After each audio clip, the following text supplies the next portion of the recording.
जी, आप देख रहे हैं मेरा program breaking barriers Alia Shah official YouTube channel पर। मैं हूं आपकी होस्ट आलिया।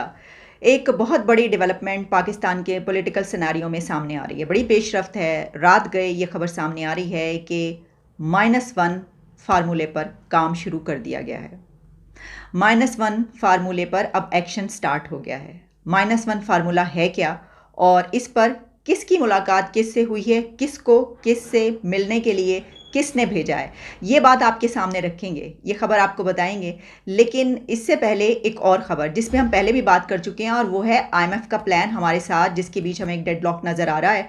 और उस पे जो IMF के मिशन चीफ नेथन पोर्टर ने एक बयान दिया था कि हम कहते कुछ नहीं है, बात नहीं करते, लेकिन हमारे नोटिस में होता है पाकिस्तान के कॉन्स्टिट्यूशन और जो पॉलिटिकल क्राइसिस इस वक्त चल रहा है जिस तरह की।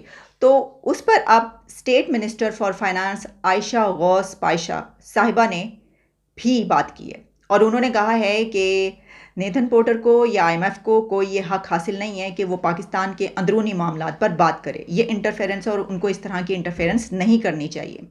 अब आपको अगर याद हो तो हम काफ़ी दिन से, मैं तो अपने प्रोग्राम्स में काफ़ी दिन से ये कह रही हूँ कि इमरान खान की जो इस वक्त सिचुएशन बन रही है उसमें ऐसा लगता है कि अमेरिका की तरफ से ये जो IMF का प्लान है ये डामाडोल होगा।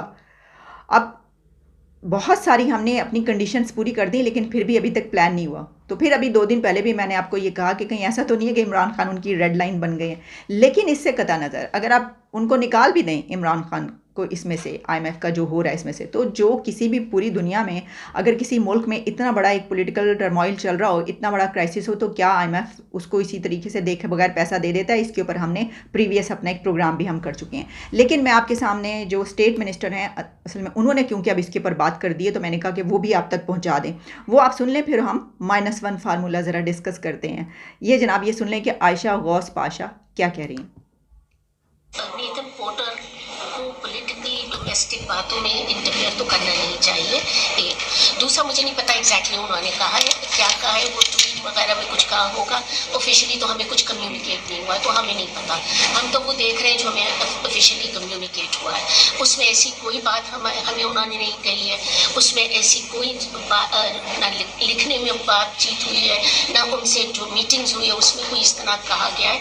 तो I don't know what the tweet with is what we of. हम खुद ये चाहते हैं कि IMF को सामने रखते हुए उनके जितनी भी रिक्वायरमेंट्स हैं, हम ये चाह रहे हैं कि इस तरह बजट। अब उन्होंने ये कहा है कि हमें क्योंकि थ्रू प्रॉपर चैनल जो हमारा IMF के साथ डिस्कशंस चल रही हैं और हमारे डॉक्यूमेंट्स हमारे पास मौजूद हैं, उसमें कुछ नहीं कहा गया हमें कि आपके मुल्क के अंदर ये क्या हो रहा है। तो अगर हमें उस तरीके से ये ऑफिशियली कन्वे नहीं किया गया, तो हम इसके बारे में कैसे बात कर सकते हैं। लेकिन उससे पहले उन्होंने ये कहा कि नेथन पोर्टर ने जो बात की और IMF, तो ये हमारे दाखिली हालात और मामलात के अंदर मदाखलत है। यानी जो हमारे इंटरनल अफेयर्स हैं उसके अंदर ये इंटरफेरेंस है IMF की और नेथन पोर्टर साहब की, कि वो अगर इस तरह की कोई बात कर रहे हैं, उन्होंने सियासी मदाखलत नहीं करनी चाहिए। हमारे जो सियासी मामलात हैं उसके अंदर उनको बोलने का कोई हक हासिल नहीं है, ऐसा कभी हुआ नहीं है।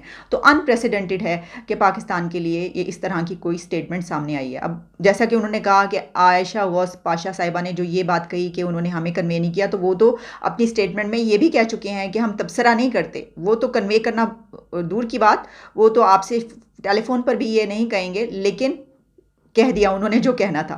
चल, ये तो जो हो रहा है, लेकिन सियासत में क्या हो रहा है? सियासत में होने लगा है -1 फार्मूला, और -1 फार्मूला है माइनस इमरान खान। और ये बात अभी की नहीं है, काफ़ी दिन से ये बात की जा रही है कि इमरान खान को माइनस करने की कोशिश की जा रही है। इमरान खान आगे सियासत में नज़र नहीं आएंगे, और इमरान खान खुद भी कहते रहे हैं कि ये चाहते हैं कि -1 हो जाए, यानी मुझे निकाल दिया जाए। तो अब खबर ये है मुबैना तौर पर कि शाह महमूद कुरैशी को वज़ीर आज़म बनाने की पेशकश की गई है। शाह महमूद कुरैशी को ये कहा जा रहा है कि आप प्राइम मिनिस्टर बन जाएं, और बाकी ये जो लोग हैं आपके साथ उनको भी अपने साथ मिलाएं, तो कोई मसला नहीं है हमें, और इमरान खान को निकाल दें। इमरान खान अब सियासत में नहीं रहेंगे, और उनको प्राइम मिनिस्टरशिप की ऑफ़र की गई है।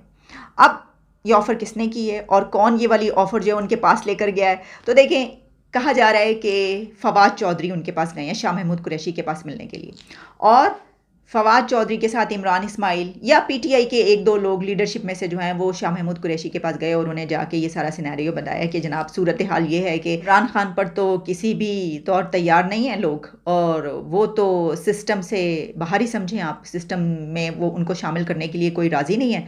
तो फिर एक ऑप्शन ये है कि आप वज़ीर आज़म बन जाएँ, और वो किस तरीके से बन सकते हैं, यानी जो ऑप्शंस हैं वो ये हैं कि आप किसी पॉलिटिकल पार्टी में ये सब लोग शामिल हो जाएं, उसमें उनको मिनिस्ट्रीज़ और डेजिग्नेशंस दे दिए जाएंगे, उसमें देख लिया जाएगा कि चलें शाह महमूद कुरैशी अगर सबको तैयार कर लें अपने साथ तो उनको प्राइम मिनिस्टरशिप भी दे दी जाएगी, और वरना फिर ये कि आप किसी और पार्टी के साथ अपनी पार्टी का मर्जर कर सकते हैं, मिल जाएं, या फिर अपनी पार्टी को भी आपने अगर लेकर चलना है तो उसके लिए जो है वो यही है कि इमरान खान माइनस इमरान खान फार्मूला होगा, और उसके लिए जो है वो उस इमरान खान की जगह शाह महमूद कुरैशी जो है वो उनकी जगह संभालें, और आगे चल के उनको प्राइम मिनिस्टर भी बनाया जा सकता है।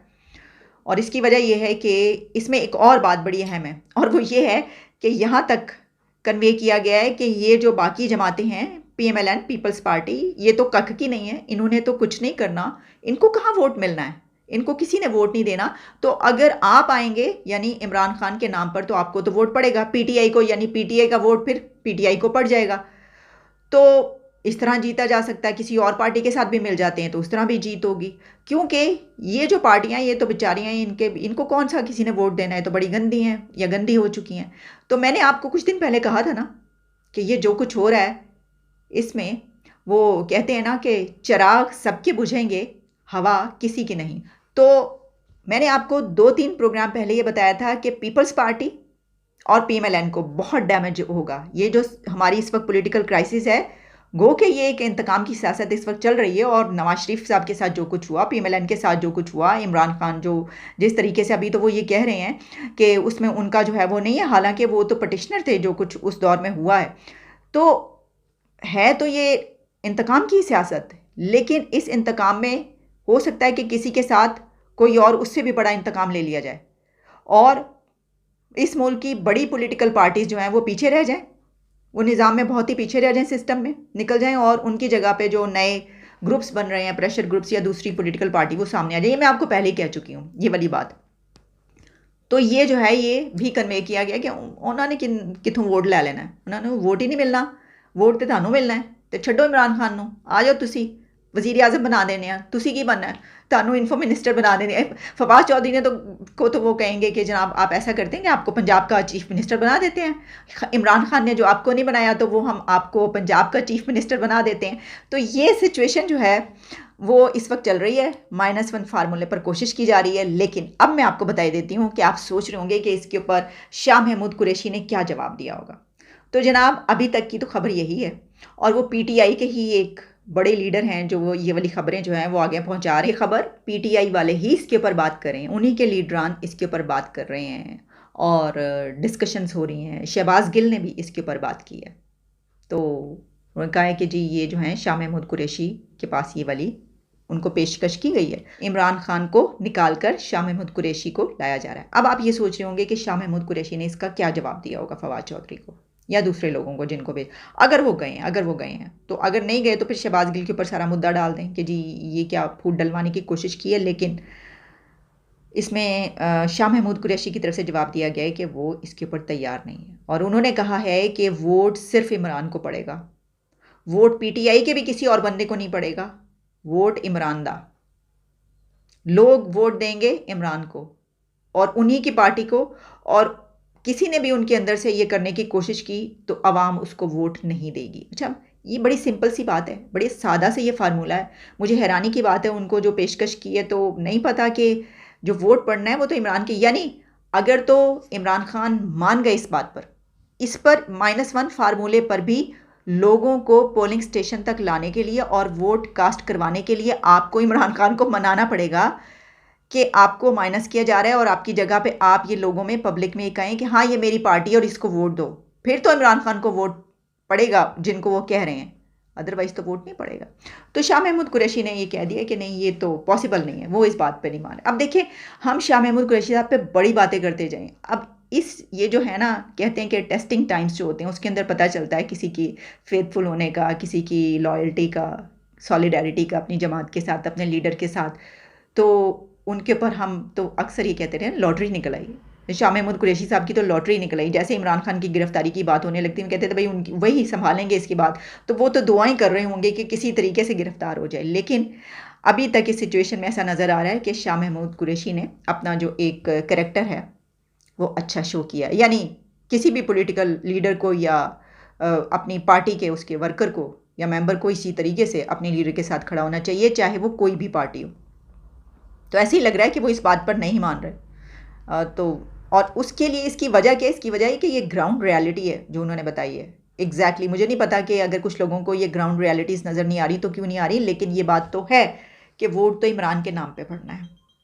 शाह महमूद कुरैशी, फवाद चौधरी, इनको भी वोट नहीं पड़ना। अच्छा, अब एक और बात इसके अंदर, एक और एंगल ये है कि इमरान को -1 फार्मूला करने की ज़रूरत क्या है? ये भी एक बात है ना। इसकी वजह क्या है?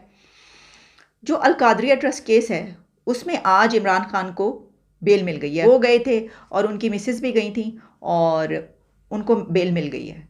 लेकिन अल कादरिया ट्रस्ट केस वो केस है जिसमें मुझे ऐसा लगता है कि ये गले की हड्डी बनेगा। ये बड़ा ही सिंपल, बड़ा सामने का केस है, क्योंकि जितनी मर्जी उसके अंदर प्ली पेश कर दी जाए और चैरिटी का हवाला दिया जाए, कुछ भी कहा जाए, क्योंकि अगर ये फार्मूला इस तरीके से लागू किया जाएगा चैरिटी या फलाही काम के लिए, ज़मीन ले ली उसके ऊपर तो कुछ जो है यतीम खाना या यूनिवर्सिटी बनानी थी, तो फिर हर जो पास्ट का प्राइम मिनिस्टर है और आने वाला वज़ीर आज़म, उसके ऊपर फिर ये फार्मूला लागू करना पड़ेगा हमने, कि उन्होंने भी अगर ऐसा कोई काम किया या किसी उसके लिए और उसके पैसे फलाही उसमें लगे या कुछ ऐसा है, तो उनकी बात भी मानी जाए और वो सारे केसेस भी उनके ऊपर से ख़त्म किए जाएं। Human rights commission of Pakistan की तरफ से एक प्रेस कॉन्फ्रेंस की गई है जिसमें लेट आसमा जहांगीर की सिस्टर हिना जिलानी ने उसमें गुफ्तगू की है और हारिस खलीक जो उसके हेड हैं वो भी साथ बैठे हुए थे, और उसमें उन्होंने आज डिटेल में ये बात की है कि ये जो केसेस चल रहे हैं उसमें किसको कौन सा ट्रायल हो रहा है, उनके नाम क्यों नहीं अभी तक सामने आए, लिस्टें बनाकर नाम सामने आए, ये जमहूरियत को लपेटा जा रहा है, इससे हर एक को नुकसान होगा। जो ये पॉलिटिकल पार्टीज़ इस वक्त, जो मैंने अभी इससे पहले बात की, उन्होंने भी यही कहा कि जो पॉलिटिकल पार्टीज ये समझ रही हैं कि इससे फ़ायदा होगा तो उनको भी इससे नुकसान होगा। किसी का फ़ायदा इसके अंदर नहीं है, शायद एक दो का हो, लेकिन बाकी और किसी का फ़ायदा इसके अंदर नहीं। तो इसके ऊपर उन्होंने एक प्रेस कॉन्फ्रेंस की है इस वक्त के हालात पर। और असल इंसाफ लोगों को नहीं मिल पाएगा। मैं ये भी डिमांड करती हूँ, और ये डिमांड हमारी बड़ी देरीना डिमांड है, कि सिविलियंस की ट्रायल इन मिलिट्री कोर्ट्स जो है उसका कानून बिल्कुल पूरे तौर पर बदला जाए। इस वक्त भी जो गुंजाइश है वो बहुत महदूद सूरत हाल में सिविलियंस को ट्राई किया जा सकता है आर्मी एक्ट के तहत, और ये सर्कमस्टेंसेस जिसमें इस वक्त वो लोग ट्राई होने के लिए भेजे जा रहे हैं, वो सर्कमस्टेंसेस उस नैरो और डेफिनेशन को फुलफिल नहीं करते। लेकिन इसके बावजूद हम समझते हैं कि जो भी गुंजाइश है कानून में इस वक्त उसको खत्म किया जाना चाहिए, और कोई भी हुकूमत जो इस मुल्क में जमहूरियत की ग्रोथ चाहती है वो इस बात पर गौर करे और इसको सीरियसली और संजीदगी से एड्रेस करे। मैं ये भी डिमांड करती हूँ हुकूमत से कि ट्रांसपेरेंसी लाई जाए, और जो लोग इस वक्त अरेस्टेड हैं उनकी लिस्ट